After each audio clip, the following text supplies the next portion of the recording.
untuk menentukan jenis kelamin itu yang saling menentukan itu adalah sperma sebenarnya, pembawa genetiknya, pembawa gen cowok atau ceweknya. Pagi yang cerah saatnya bergerak, senyuman mentari memberi semangat. Lari di taman, hirup udara pagi, menuju hidup sehat penuh energi. Halo Pitizen, balik lagi sama aku Reisha di part 2 di episode spesial kita, yaitu cegah stunting mulai dari kehamilan.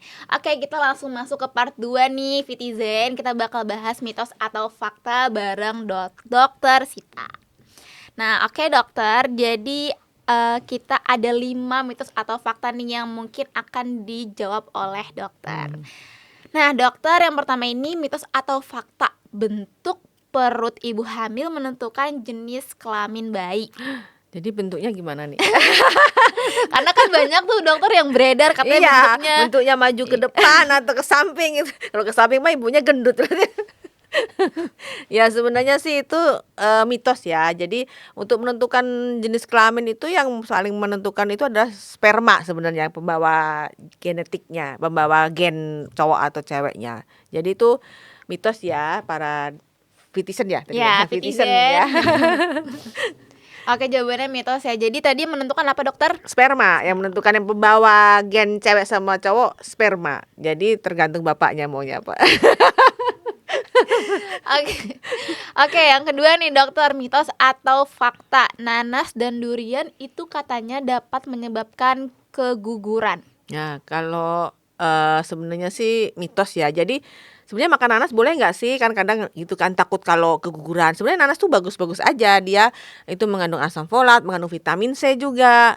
Tetapi memang ada enzim di nanas itu yang bisa nyebabin itu kontraksi, menyebabin itu pelunakan jaringan. Kalau misalnya kita makannya tidak berlebih sih nggak masalah. Mau makan nanas, mau makan durian, kalau nggak berlebih yang satu bertonton tuh nggak akan terjadi apa-apa istilahnya. Intinya nggak apa-apa tapi jangan berlebihan Iya, dokter berlebihan, ya. iya. Nah itu ya teman-teman. Nah kalau misalnya durian gimana? Sama juga. Oke, gitu ya Fitizen ya. Jadi nggak apa-apa. Apalagi kalau misalkan ibu hamil lagi ngidam ya dokter ya. Iya, cuman asal jangan yang terlalu banyak, kan kita bisa tahu nih kalau misalnya durian kan kalau udah terlalu banyak kan ada pusing, ada mual ya. itu. Intinya jangan berlebihan ya Fitizen. Oke, selanjutnya nih mitos atau fakta, janin juga bisa buang air kecil. Bisa lah. Mulai usia kehamilan 13 minggu tuh kalau misalnya dia nggak ada kelainan ya di kandung kencingnya tuh pasti bisa kencing. Berarti Jadi fakta ya dokter? fakta, iya. Jadi itu kan nanti akan jadi air ketuban juga. Jadi selain ibunya banyak minum, dia menghasilkan air ketuban, plus dari bayinya juga ngeluarin air kencing. Oke, Gitu. Fitizen, berarti aku ini loh dokter nih. Hah? Baru tahu nih dokter. Iya, makanya kalau misalnya air ketubannya sedikit tuh takutnya apa bayinya itu ada kelainan sehingga dia nggak bisa kencing itu. Oke, Fitizen. Jadi ternyata emang beneran bisa ya, Dok. Ya Fitizen Bisa. ya. Dia bisa makan juga kadang kan. Oke, nih siapa yang baru tahu nih? Aku aja baru tahu nih. Oke, lanjut aja. Langsung mitos atau fakta nih, ibu hamil tidak boleh makan pedas. Ya, kalau makan pedas sebenarnya sih ya boleh-boleh aja sih ya. Asal ya itu tadi tidak berlebih. Karena kalau berlebih apa? Nanti bisa menyebabin mencret ya, diare, kemudian heartburn, atau mungkin malah jadi bikin mualnya bertambah. Jadi nggak masalah makan pedas, cuma asal ya itu tadi jangan terlalu banyak. Oke, Fitizen nih denger ya. Jadi Nih yang suka buat, pedes nih. yang buat yang kepengen rendang boleh. Ya, asal pokoknya jangan berlebihan ya dokter Iya, ya. iya. Oke, Fitizen yang suka pedes nih, jangan terlalu berlebihan kalau misalkan kalian lagi hamil. Jaga bayinya. Oke nih dokter, lanjut. Mitos atau fakta, morning sickness bisa mempengaruhi IQ bayi. Wah, jadi kalau nggak morning, kan kadang ada tuh yang morning sickness dia enggak kan. Kalau nggak morning sickness kasihan dong ya bayinya. Sebenarnya sih ada yang beranggapan seperti itu karena apa, hormon HCG-nya lebih tinggi jadi menyebabin IQ-nya tinggi. Tapi sebenarnya sih nggak berpatokan sama itu juga semata. Kan tentu aja dari nutrisi sejak waktu dalam kehamilan kan juga menentukan IQ kan.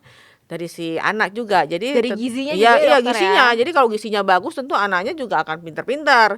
Nggak melulu harus morning sickness baru pintar, enggak gitu loh. Jadi mitos ya dokter ya. Iya. Nah teman-teman tuh dengerin ya. Jadi nggak harus morning sickness. Nanti Iya. dibuat-buat lagi Iya, ya. nanti gua buat. Oke, nah Vitizen itu dia penjelasan dari dokter Sita nih. Udah paham belum sama mitos atau faktanya? Jangan sampai kejebak lagi ya sama mitos-mitos yang beredar. Nah sebelum kita tutup nih, dari Vitizen yang lagi nonton di live nih, apakah ada yang ditanyain? Tadi sih banyak ya, coba kita scroll dulu. Oke, ada nih dokter yang tanya, benarkah ngidam saat hamil berkaitan dengan jenis kelamin bayi? Enggak juga kan tadi udah diterangin bahwa jenis kelamin bayi itu ditentukan dari faktor sperma. Jadi kalau nggak ngidam itu cowok, ngidam tuh cewek ya nggak kayak gitu. Jadi itu nggak ada korelasinya gitu loh. Itu mitos ya. Kalau misalkan kan ada nih dokter yang bilang kayak kalau misalkan dia kebanyakan makan sayur berarti dia perempuan, kalau misalkan pengennya lebih banyak daging berarti laki-laki. Nah itu Laki-laki. gimana dokter? Mitos juga sih. Kan Oh, ada berarti juga yang sebenarnya- bilang kalau dandan itu pasti anaknya cewek. ya cewek Iya, gitu. iya. Itu enggak juga. Jadi emang udah dari sananya begitu terjadi pembuahan, udah itulah. Entah itu yang sperma yang berhasil bertemu sama telur itu mengandung apa jenis kelamin laki-laki, ya udah itu nggak bakal bisa berubah istilahnya. Oke, itu ya. Tadi siapa nih kakak Easy Medal ya? Itu ya jawabannya ya. Jadi nggak melulu kalau misalkan ngidam itu bisa tahu di jenis kelaminnya kayak gitu. Lanjut tadi, bentar ya kita scroll. Nih dokter ada. Bagaimana peran emosi dan pikiran ibu hamil mempengaruhi perkembangan janin? Oh ya, kalau memang sih apa tuh namanya penting ya untuk menjaga emosi, kemudian menjaga istilahnya kesehatan mental ya. Karena apa? Kalau misalnya ibunya sedih misalnya gitu kan, otomatis kan dia nggak mau makan. Istilahnya nanti paling ngaruhnya ya ke gizi dari anaknya kan kurang gitu loh. Jadi memang penting sekali untuk itu tadi sebelum kita hamil kita harus selain masalah gizi, selain masalah berat badan juga penting sekali kesehatan mental itu. Siap nggak kamu jadi ibu istilahnya gitu. Kalau kamu siap jadi ibu berarti makanannya juga harus yang sehat. Jangan pas hamil masih ngerokok, masih alkohol. Itu juga kan kalau orang stres kan bisa aja ke arah ngerokok, ke arah alkohol tuh akibatnya apa? Bayinya nanti yang berpengaruh kan. Dan lingkungan juga nggak sih dok, kadang suka mempengaruhi emosi Iya. seorang ibu ya kan. Berarti memang harus pinter-pinter juga ya kita Iya. ya mengolah emosi ini. Oke, jadi peran emosi itu penting banget ya, kita harus menjaga kesehatan mental kita teman-teman. Nah sekarang lanjut nih, benarkah janin bisa mendengar suara ibunya atau mungkin bapaknya sejak dalam kandungan? Bisa sih sebenarnya kalau ibu hamil kan sering kadang diajak ngomong, itu dia gerak, dia respon refleks itu bagus juga. Jadi untuk supaya melatih refleks dari si bayi dari sejak dalam kandungan. Berarti Kan bisa ya dokter bisa, ya? ada juga sekarang kan yang mainan-mainan yang sering Oh, yang iya, beli kan iya, ya, iya. itu bagus sih untuk respon otak dari sejak kecil. Dari sejak dalam kandungan ya. Oke, berarti benar nih Vitizen di rumah bisa mendengar suara ibunya. Makanya kalau bisa sering-sering ya dokter ya. Iya, diajak ngomong ini jadi biar Oke, lanjut. Ada lagi nih dokter yang tanya. Hamil pertama, USG pertama sama dokter Sita. Oh enggak, dia coba curhat. kenapa? Hamil pertama, USG pertama sama dokter Sita di kehamilan sehat Ya. katanya gitu. Pasien gue nonton ya. Oke, ini ada lagi nih yang di bawah. Dokter, apa keturunan juga mempengaruhi stunting pada anak? Karena selama dalam kandungan semua nutrisi sudah mencukupi. Keturunan maksudnya apa nih? Mungkin keturunan dari turun-temurun gitu.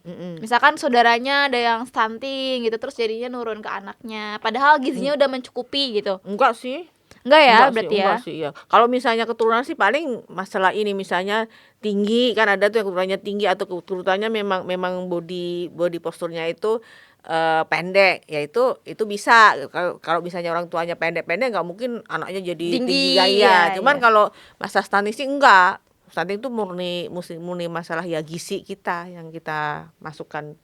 Oke, Vitizen, berarti enggak ya, keturunan enggak. Mungkin kalau misalkan tinggi badan iya Tinggi gitu badan, ya. postur Tapi tubuh gitu, iya. kalau misalkan stunting pada anak nih enggak ya, tetap nutrisi dan Mhm, gizi yang mhm. masuk ke dalam dalam kesehatan ibu Iya, hamil. kalau stunting itu genetik ya, ya udah nggak bisa diapa-apain lah, Iya ya ya. kan nggak mungkin lagi kita terus melakukan edukasi tentang nutrisi kalau dia saya udah dari sononya Keturunan, iya stunting lah, iya udah. iya iya iya bener juga sih ya. Iya, Ya itu ya teman-teman Citizen, paham ya, paham kan, paham. Oke, ada lagi nggak teman-teman?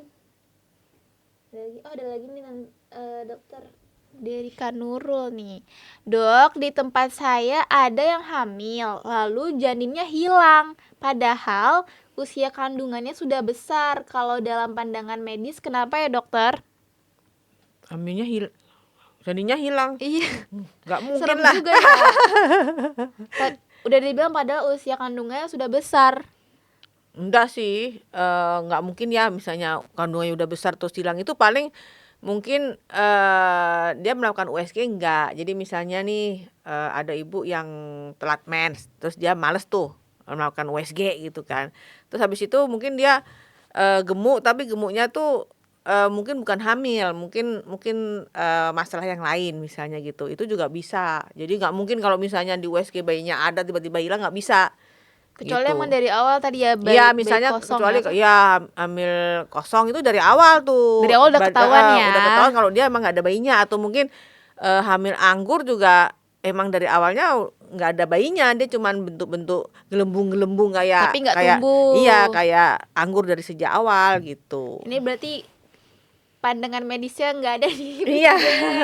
serem banget sih. Serem banget tiba-tiba Iya. hilang, kemana dia? Karena kandungannya dibilang udah besar ya Iya, kan. Kecuali kalau misalnya masih kecil bisa yang dibilang dokter tadi ya. mhm. Oke, lanjut nih. Ada lagi nih dokter.